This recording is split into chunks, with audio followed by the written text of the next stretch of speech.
video right here. If you're new here, my name is Nene. I am a certified personal trainer. So in today's video, I'm going to talk to you guys about everything you need to know in order to actually build your hips, okay? And I'm putting hips in quotation marks because I'm going to give a huge disclaimer before we jump into this video. So your hips are actually a bone structure. You cannot do anything to change your bone structure. That's based on your DNA, so depending on what your mama's looking like.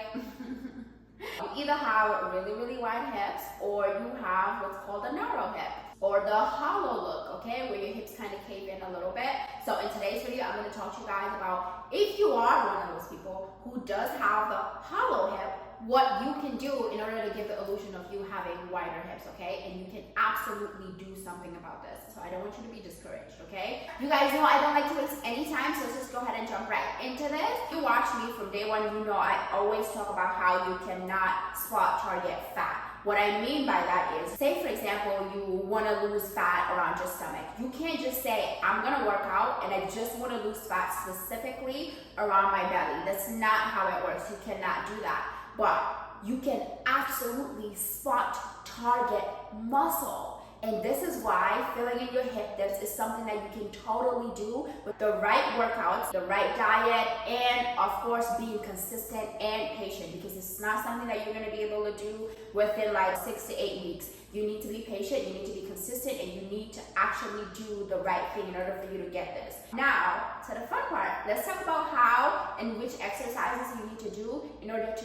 actually achieve this. So, first things first, there are 3 different glute muscles on your glutes, okay? There's the glute maximus, the glute minimus, and the glute medius. These are all positioned in specific parts of your glutes. For example, if you were to just work on your glute max, yes, it is the biggest muscle on your glutes, but it's mostly just going to work on the projection of your butt. It's not going to build your top shelf, and it's not going to do much for your side glutes. You need to focus on workouts that are actually going to target your glute minimus and your glute medius, not just your glute maximus, okay? So first, let's talk about exercises that you need to do in order to target your glute max, okay? In order for you to actually grow your glute max, you need to do your normal glute exercises.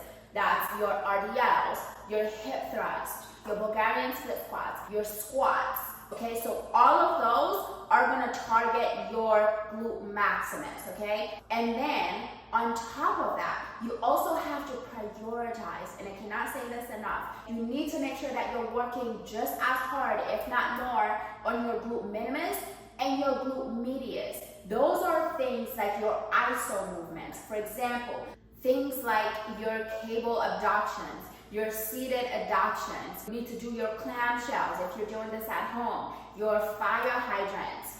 All of those things are gonna help you build your side glutes. On top of making sure that you're doing those exercises, you need to make sure that you're implementing progressive overload over time, okay? Progressive overload is very simple, and it's one of the most proven ways to get stronger and to build muscle mass. Say for week 1 and 2, you go into the gym and your hip thrust max is, say, 100 pounds, right? That's the heaviest you can do on your hip thrust. 100 pounds, week 2.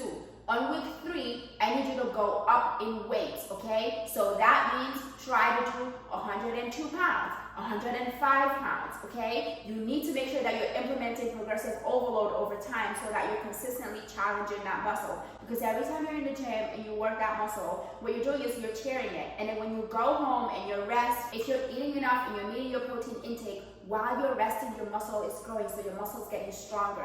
And in order for you to see results and continue seeing results and not plateau, you need to make sure that you're implementing progressive overload so you can consistently challenge yourself, and that's the only way you can do this.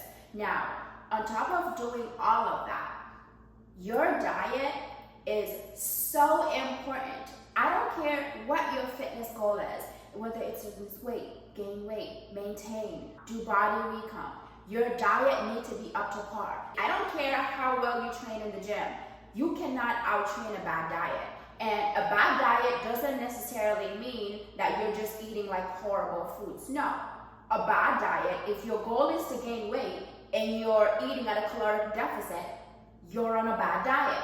okay? So that's what I mean. It's not just a matter of eating healthy. You need to make sure that you're eating at the calories that you're supposed to eat to match whatever your goal is, okay? Hey you guys, so I'm just interrupting the video really quickly to let you guys know about my fitness app. If you're a beginner, intermediate, if you're working out at home, if you don't have a gym, it doesn't matter where you are in your journey. I do have a fitness app where you can have access to all of my workout programs. Once you sign up, you get a custom meal plan. So it doesn't matter if you're vegan, vegetarian, gluten-free. Every single exercise on my app comes with a demo video. If you're someone who needs a little bit of a push in your fitness journey, definitely go ahead and check it out. So I don't want to go too much into detail about this because I feel like it's going to really drag out the video. I will do a separate video to help you guys break down exactly what your diet should look like, whether you want to gain weight, lose weight, do body recomp. I'll do a separate video for each because I feel like that's a completely different topic. But I hope this was really, really helpful for you. If you do all of these things right, if you train properly and combine it with the right diet, and obviously you're resting enough and doing everything and you're consistent, remember, you cannot really do this in just 6 to 8 weeks. Yes, you will see some results, but you're not going to see major results if you're not consistent and patient with this. Alright guys, so I hope you found this video really helpful. If you did, definitely go ahead and give me a thumbs up. It helps me out so much. Follow me on all my socials. Comment below what your journey is. Comment below what you want to see from me. Comment below just to say hi. If you guys notice, I try to respond to every single comment I get under every single video.